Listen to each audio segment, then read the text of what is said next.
We continue now with your conversations here on the Newsfeed PM edition. There's been mixed reaction to the appointment of André de Ruyter as Eskom CEO. De Ruyter was yesterday announced by Public Enterprises Minister Pravin Gordhan as the Power Utilities' next CEO.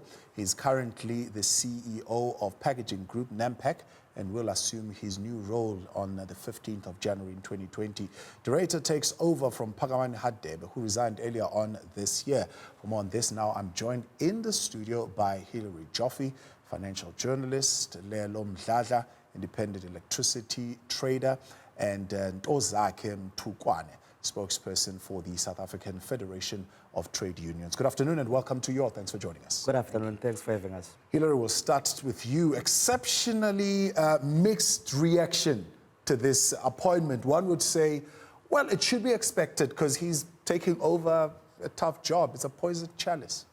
It is a poison chalice indeed, and it is the country's most critical job, arguably, because if we can't fix Eskom and get it to deliver power reliably and affordably and turn itself into a going concern financially, we are not going to be able to support economic growth or job creation. So really South Africa's most critical job.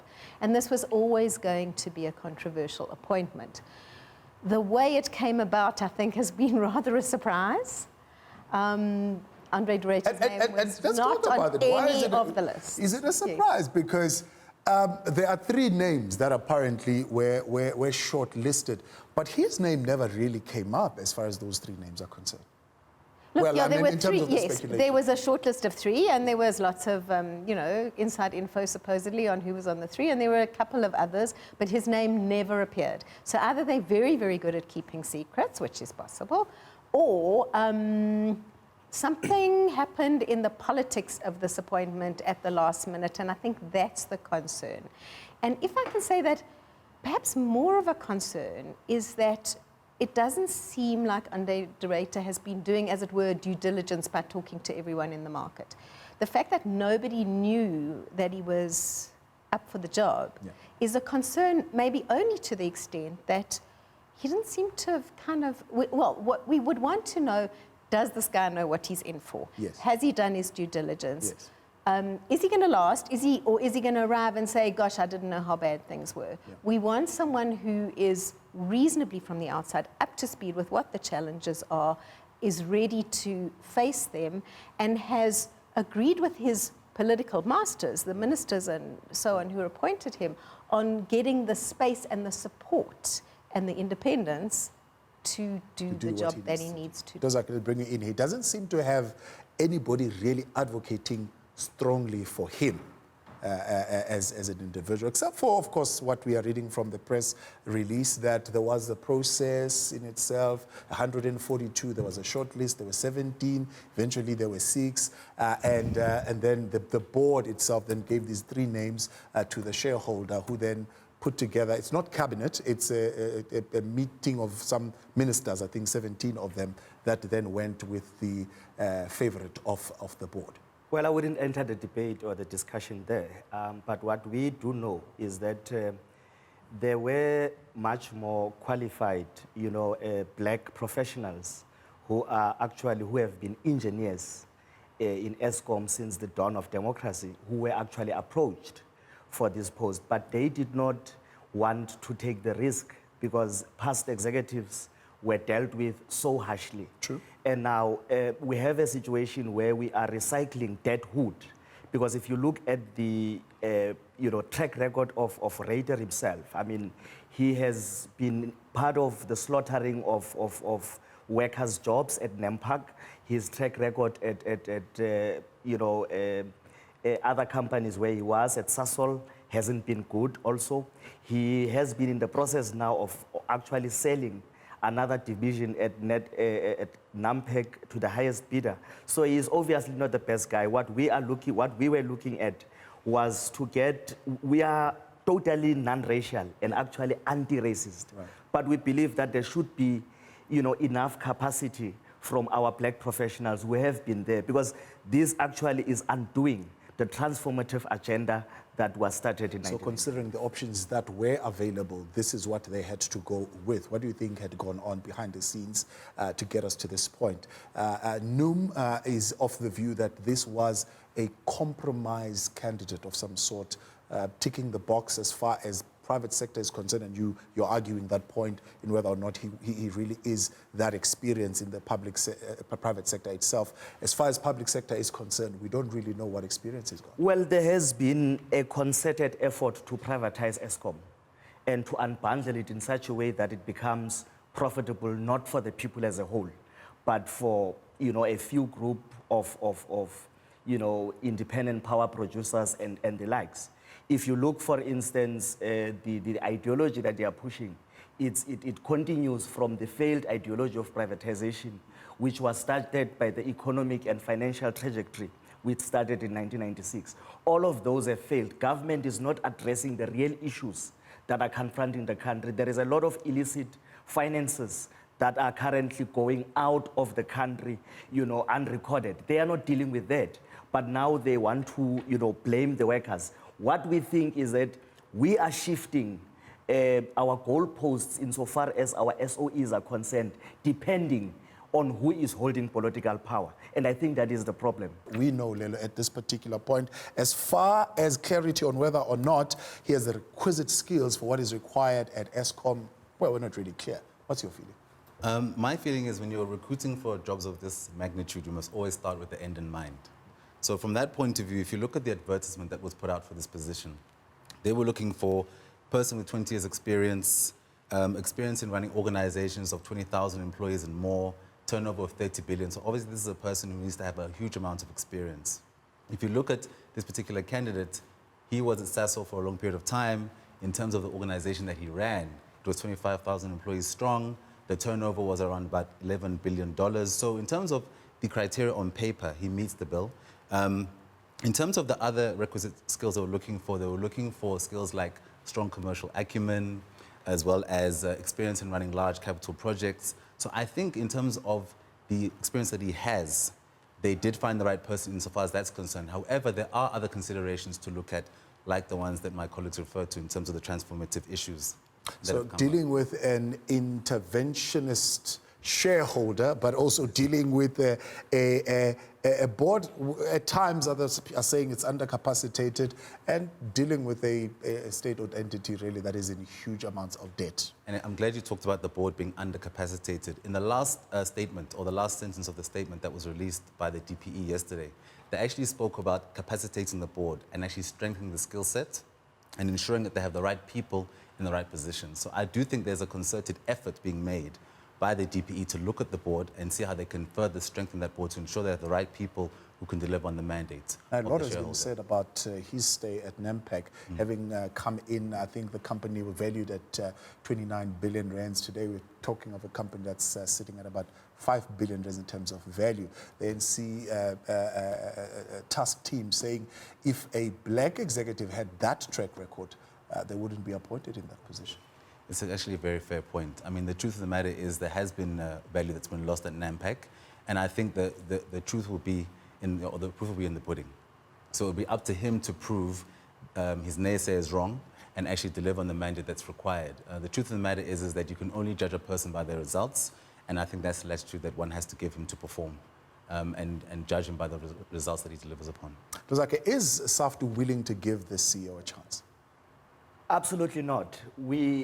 We are worried and we are extremely concerned that he has been put there actually to go and slaughter the jobs of workers. Already where he was at NAMPAC, there were 10,000 workers. There is just under 4,000 workers right now. And I think the problem with Eskom is that it is insolvent and that the creditors and global capital markets and unions are not going along with a plan to sweep 1.7 trillion under the carpet. So by no means are we going to support a butcher of the working people of our country. Hilary, the view from SAFTU, but other trade unions as well that have come in and weighed in, saying he's literally been brought in to come and unbundle Eskom. the unbundling strategy itself not really clear to the public as to how exactly it's going to be done. Yes, Eskom is trying to put this thing nicely so that they can get an equity partner in, but actually what is going to happen? And the fear is exactly that. He's coming in really for one reason and one reason only, to unbundle Eskom. But does he have the confident leadership that is required to be able to pull that strategy, considering the kind of opposition that this is going to have? I come at it from a different angle, but I'm not a big fan of putting unbundling at the top of the list of priorities for Eskom. The top of the list of priorities for me is to get Eskom into the kind of shape where it can keep the lights on. It is in really a dire situation operationally. To me, the operations are the first priority. Right. I do think that the cost base has to be cut. I don't think that's just about the workers. I think that's about the whole supply chain and the contracts and the procurement. But keeping the lights on and getting those power stations to generate the kind of power that can support the economy seems to me to be the first priority. Now, that's going to be in part a people challenge. He needs to I hope that he has the support to bring in the right people. Eskom has lost a lot of people and a lot of experience in the last several years. He needs to get a team around him, and he needs to get resources around him so that he can start fixing the place. And that seems to me to be the first order of business. Now, obviously, Eskom is in its current form not sustainable. The debt problem needs to be addressed. We need some certainty on all of that.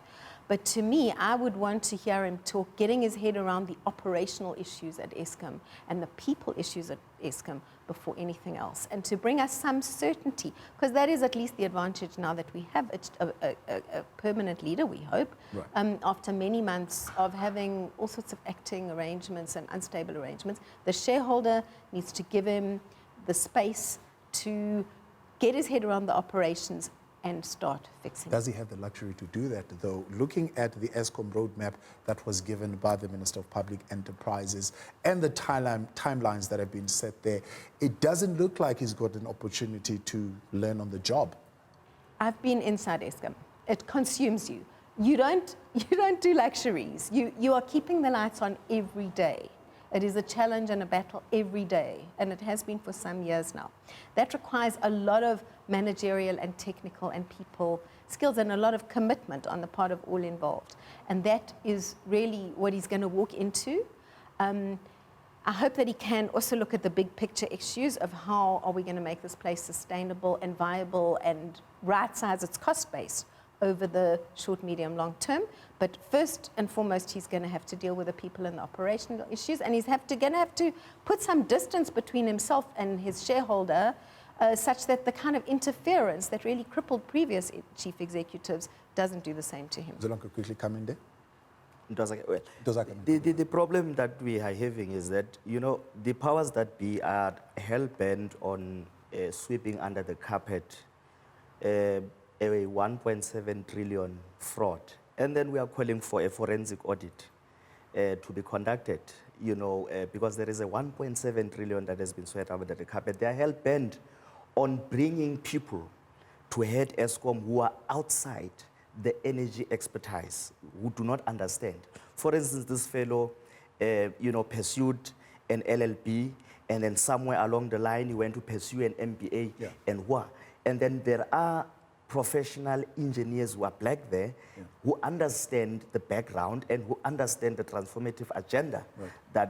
Because firstly, by the way, while we're on that point, I spoke to a member of the board moments ago, and her response, that's Busisi, is that there is the COO there, Obelhorst, who really has been at Eskom, knows the place, knows the operations. He'll be the guy in terms of operations that will be able to assist the CEO. What he needs to focus on is what Hillary was saying, those issues of leadership, making sure that you get the 48,000 or so workers at Eskom galvanized, and they are inspired and they are ready to work. Yes, but the workers, they are demoralized. We need an engineer there, somebody with the requisite skills, hands-on, who understands what is going on there, a technical person to be able to deal with those issues and to be able to give guidance and leadership to the power utility. Yeah, when I go in then. I think I tend to agree with the point that the Eskom board member made. I think that the duty of a CEO is to direct his charges or her charges and ensure that they're all working in unison to achieve a common goal. I think the value in having a COO who's very competent will help support the COO in terms of performing his function. But I think the real test will be is in terms of the support that he receives from his shareholder, obviously with a fair amount of distance, as Hilary alluded to ensure that he can actually do his job freely. I think the interference in the past has actually impacted the ability of very competent black and white executives in Eskom to actually do their job. So I think that the opportunity here, the silver lining in this dark cloud, so to speak, is to ensure that we actually have a good working relationship between Eskom and its shareholder that actually benefits the country and the economy at large. What should be his priorities? As I was saying, as he comes in, one of the things that he needs to prioritize is a forensic audit of the current contracts that are there that are dodgy and getting rid of those. But secondly, the power station projects, Medupi and those that are currently on, and find out what actually is going on. The priority of this country is security of supply, full stop. It is to ensure that the lights are kept on, to ensure that investors have the confidence to invest in large capital projects in this country with the understanding that they will have electricity to support the manufacturing and operational activities. So security of supply is the #1 priority. And I think between himself and his COO and the rest of the executive team, that should be #1. The unbundling for me is a parallel process that needs to happen, but the #1 priority is security of supply for the country in terms of electricity. Hilary, if you would advise André de Ruyter, I'm just confusing my names at this point. André de Ruyter coming in, what would be your advice in terms of what he should focus on? He certainly is going to need to lead and to rebuild morale and to rebuild the organization, if you like, and to ensure it can supply the electricity that South Africa needs to grow and to create jobs. I think for that he will need a number of undertakings, which I hope he is getting out of government. The regulatory environment is really very uncertain.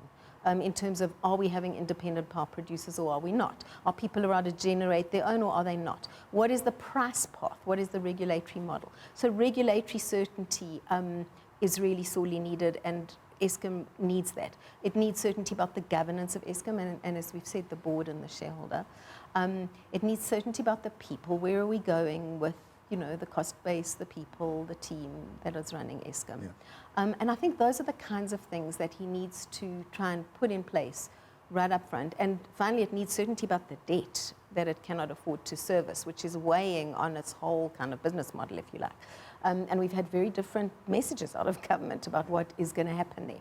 So I think when he walks in, apart from leading, getting people back on board, just being there and pulling the organization together, he will need to get all those building blocks in place so that he can do the job that South Africa certainly needs him to do. There's like a word from Labour. It doesn't look like he's going to get much support. In fact, there are talks of a shutdown at this particular point at Eskom, which is the last thing we need if NUM is anything to go by.